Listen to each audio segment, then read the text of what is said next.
Now this hack I want to talk a little bit about the collect all and save process. Now most of you, if you've been using Live for a while, you probably know about this to some extent. But something I've found in a lot of courses that I've taught in the past, even online courses I've done myself or watched online, there's not a lot of weight put onto this topic. I feel like this is often glossed over or overlooked, and I feel like it's really important to know though, especially if you want to keep track of your files and know where your samples are that you're using inside your project folder. So let's just review it really quickly. I just threw together a quick project here that I haven't saved yet. Let me play you what I've got. Simple kind of UK garage beat here. Chunky bass line. And so inside this project, I've got this bass loop that we're dealing with here on the bass track. And then in this drums track, we've got a drum rack that's loaded up with a whole bunch of different samples. And what I want to do now is save this project. So we're going to save it for the first time. We'll go to Save Live Set As.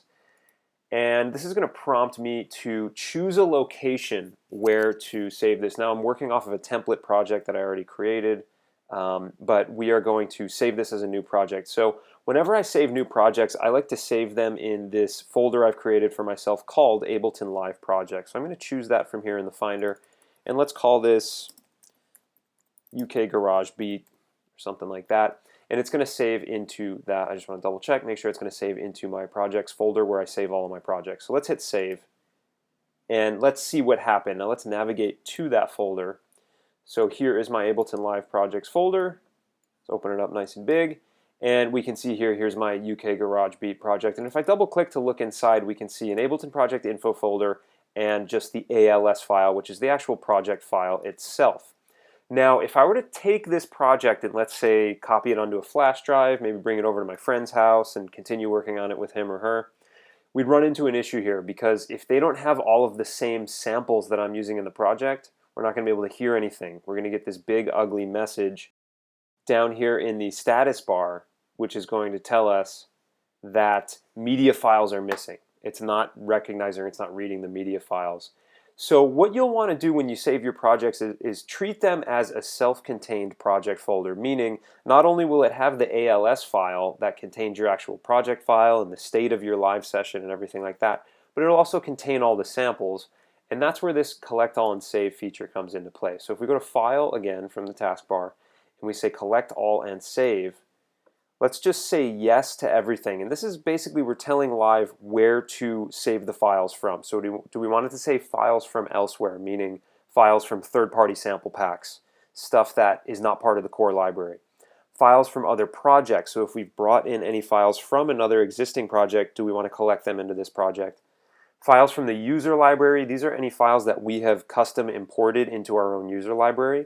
And then finally we have files from factory packs, which is all the stuff that comes stock with Ableton Live, all the core library content, and any packs you may have installed from Live's website, from ableton.com. So let's just say yes to everything, and we're going to hit OK.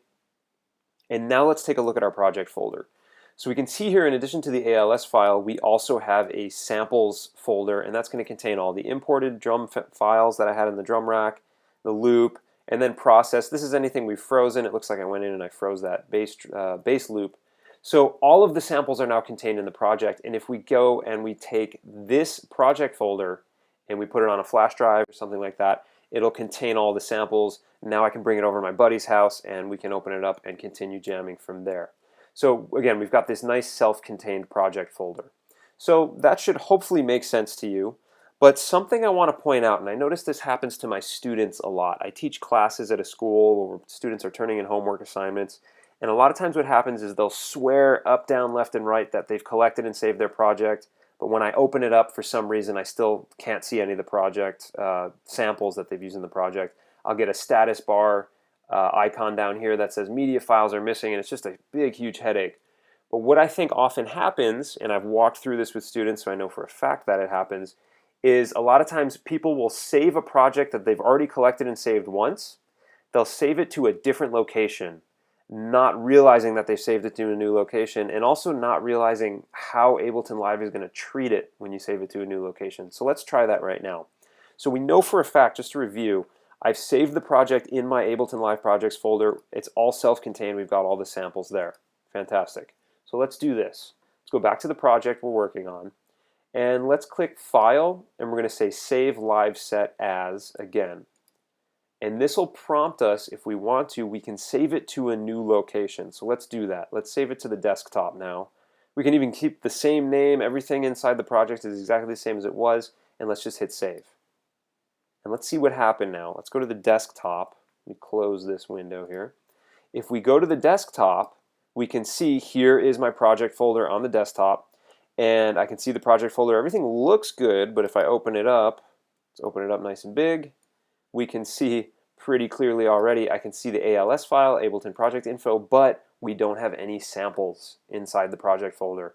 So something to be aware of, if you have a project folder that you've already collected and saved that contains all the samples, if you save it to a new location, it doesn't matter where it is, it will not automatically collect all and save.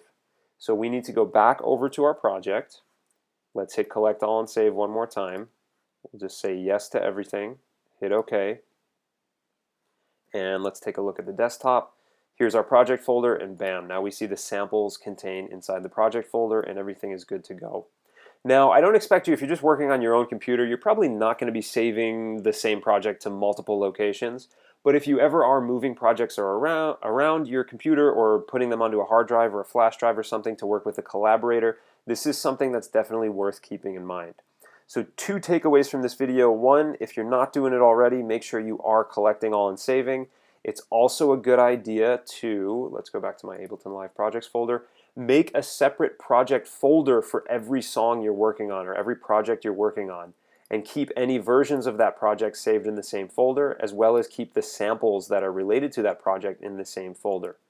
So that's one takeaway. The second one is, remember, if you save a project to a different location, even if it's the same exact project and you were working on it before in a previous location, bear in mind that it will not always collect all and save automatically.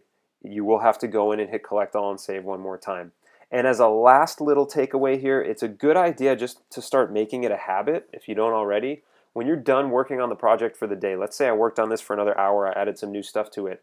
Just as a failsafe, hit File and Collect All and Save one more time. If you added any new samples, if you rendered anything, recorded anything, consolidated anything, you've created new samples or you've brought new samples into your project, so just hit Collect All and Save again and it'll contain all of that stuff into your project folder in the sample subfolder. Cool? Hope this one has been helpful again. I will catch up with you guys in the next one. Take care.